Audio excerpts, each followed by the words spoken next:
Dear God, the one who is truth, we come seeking to hear your voice. I pray the words of my mouth and the meditations of all of our hearts will be acceptable to you, our God, our rock, and our Redeemer. Amen. Especially since children are still with us, but also it might be helpful to anybody of any age. If there was a key word or key words, I did kind of note it in the children's sermon, but if you're looking for something to kind of zone in onto, like, it is learning and listen. And one kind of side note, or historical reflection, if you will, to this passage about learning in our own long-standing Christian tradition of learning and growing into God's Word and how we live out God's Word, is the importance of understanding John's use of the word Jews. And today's passage, if you heard it, it might have made you wrinkle a little, especially in our own time period. We've seen a renewal, unfortunately, of hate, and especially anti-Semitism and other forms of hate. And it's sad to say, and we need to say it though, that often our scriptures have been used to defend those thoughts and those behaviors. But what we've done though is for 500, 2,000 years, for a long period of time, we've gone through periods where we look at these scripture passages. It's a very important passage. It's at the foundation of who we are and our theology and what we believe about Christ.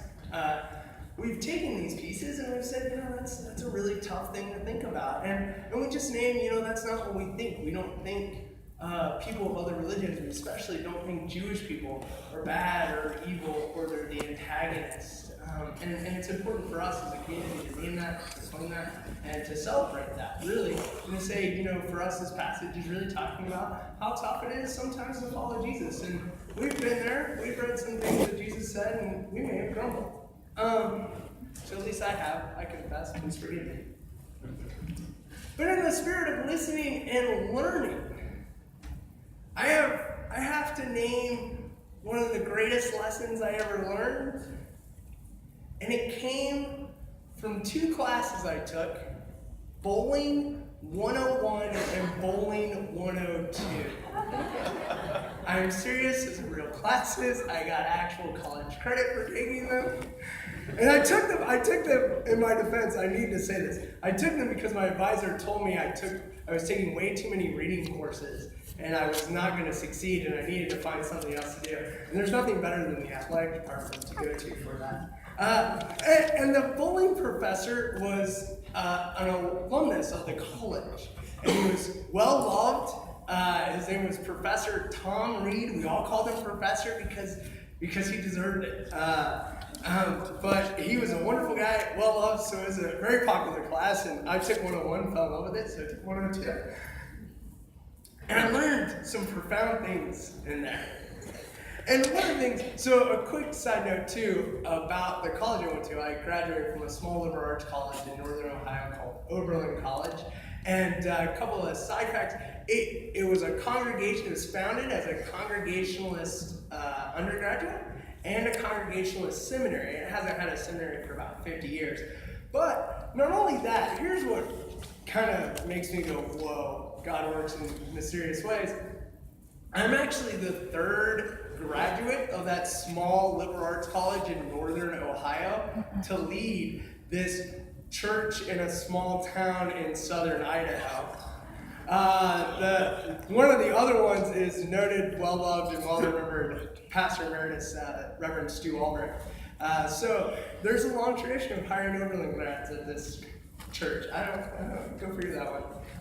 Anyway, so Professor Reed, he wanted to make a point. He had gone to Oberlin before it had departments. Before there was a religion department, a biology department, a math department, English department.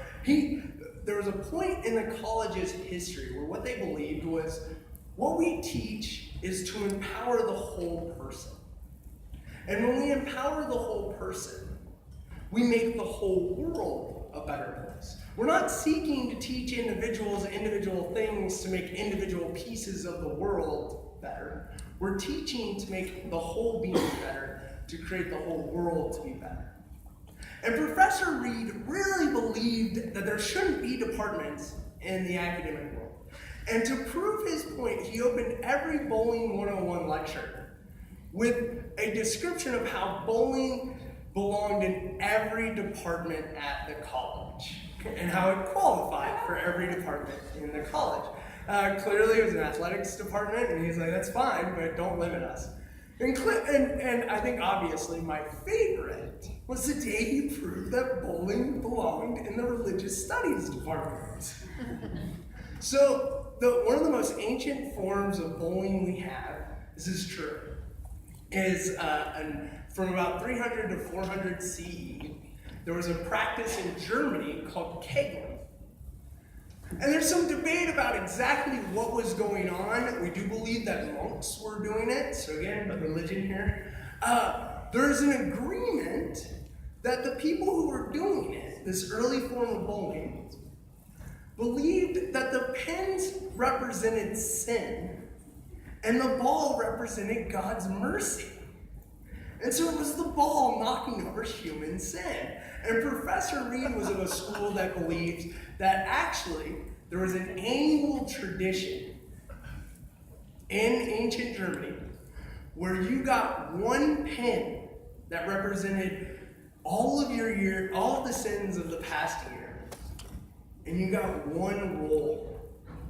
And if you knocked over the pin, you were clean and forgiven. I guess if you missed, you needed to pray some more. But anyway, so prove it. Bowling should be in the religious studies department. I should have gotten credit towards my major. That's just my argument. Anyway, so since we're on the same page, hopefully we're on the same page, bowling is a religious practice, ancient religious practice. Even Martin Luther, the godfather of our Protestant Reformation, he even had his own version of the game in which he actually is credited with setting the number of pins to 9. So long-standing religious Christian practice is bowling. So remember that next time you're bowling. So since we're on the same page, there are 2 other lessons that I learned in bowling. And there's a difference between Bowling 101 and Bowling 102.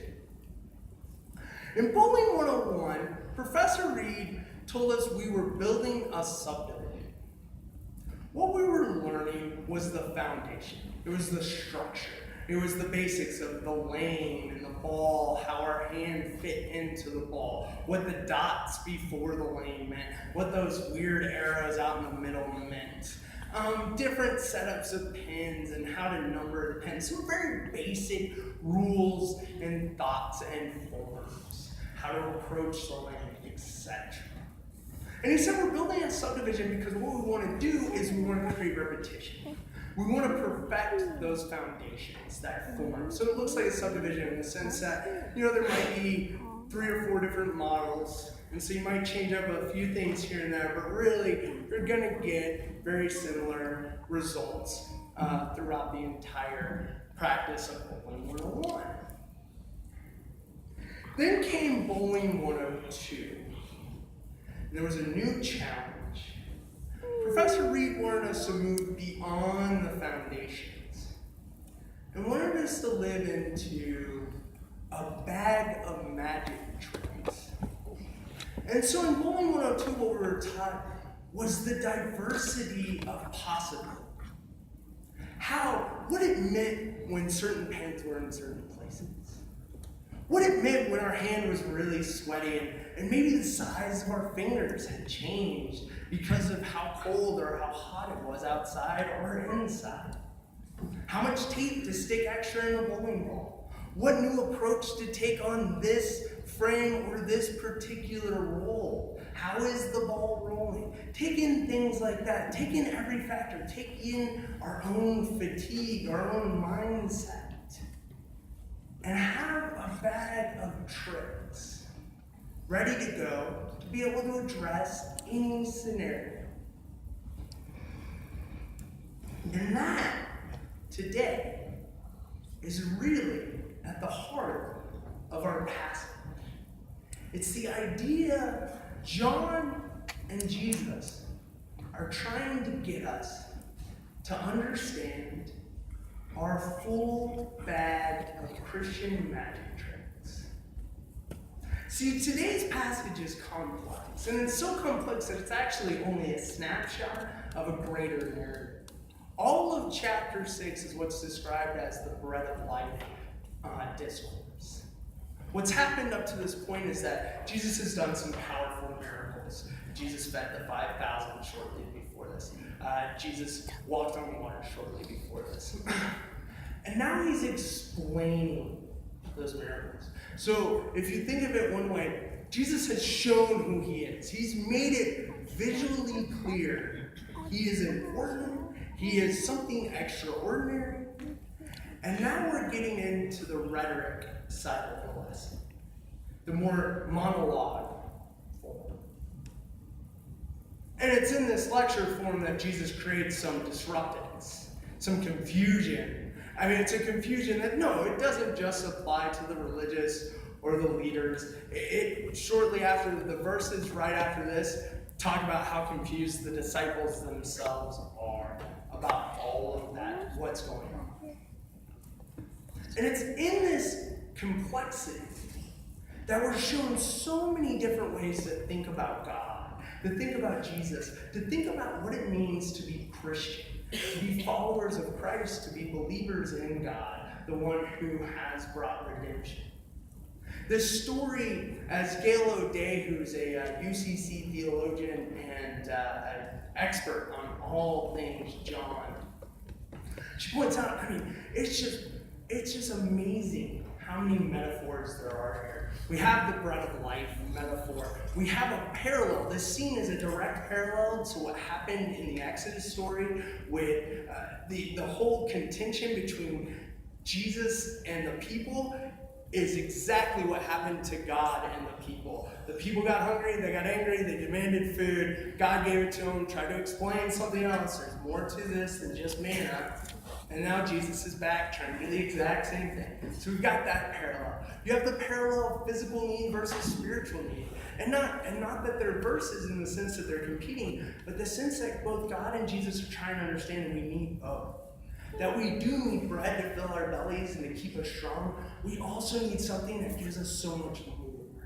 We need the both and.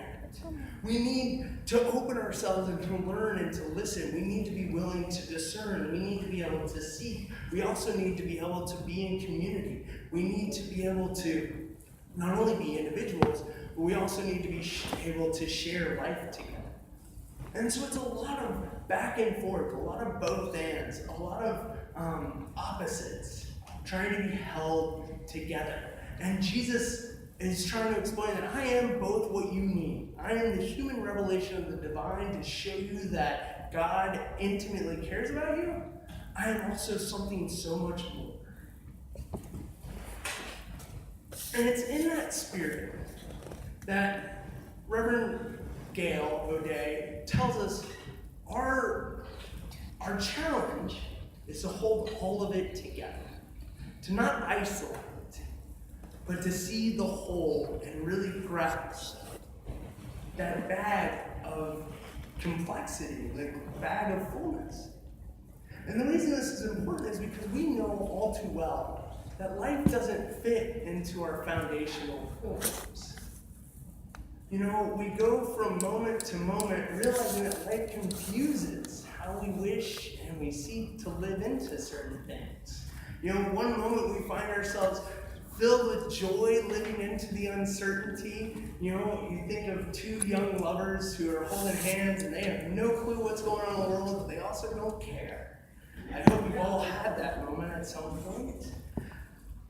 And yet that moment gets transformed into a time when you're in a hospital room and you're holding that same hand, and yet now the uncertainty is overwhelming. All you demand for is answers, any form of clarity.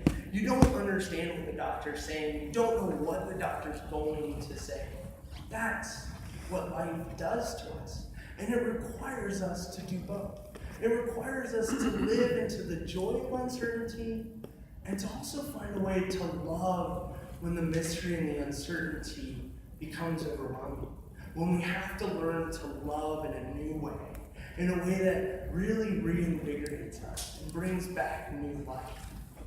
And that's why we need both. That's why we need it all. That's why we need a Jesus who is both divine as well as fully human.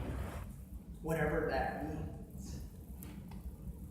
And even in our own context of church, both the greater church and our own individual church, as we began our shut-ins during prayer this morning, we ourselves have sought to renew and rediscover the power of our love. We have great faith in our love for one another, a love we know comes from God and was taught to us by prophets.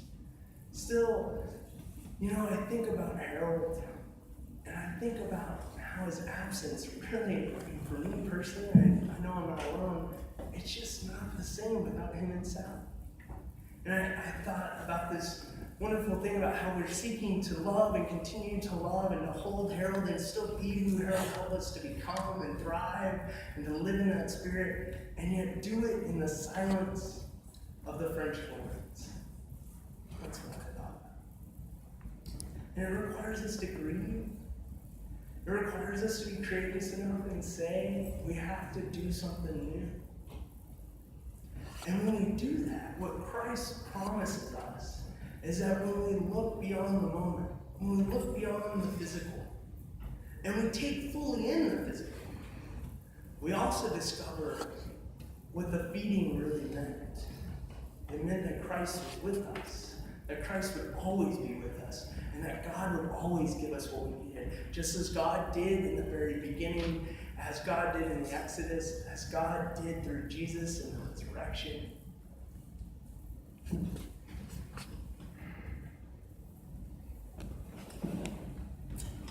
I want to end today noting that I don't bowl anymore, really. I've bowled maybe half a dozen times since I graduated college, and I'm an awful bowler. It is really embarrassing. I even own my own ball, which makes it even worse to be that bad at bowling. It was a requirement of 102 to buy my own ball. And one of my griefs is the fact that I no longer have Professor Reed physically there with me. When he was there walking up and down the lanes, giving us tidbits, telling us, hey, why don't you think about this? Or, I was wondering about your hand. When he was doing that, I was on the second best team in the league. And now I pray for 1 strike and 10 frames. What I do have forever are those lessons. Is the revelation that all along I had a bag of magic tricks that would help me through any scenario. And for me, and I hope for you now, that bag of magic tricks reveals what God gave us through Jesus Christ. Amen.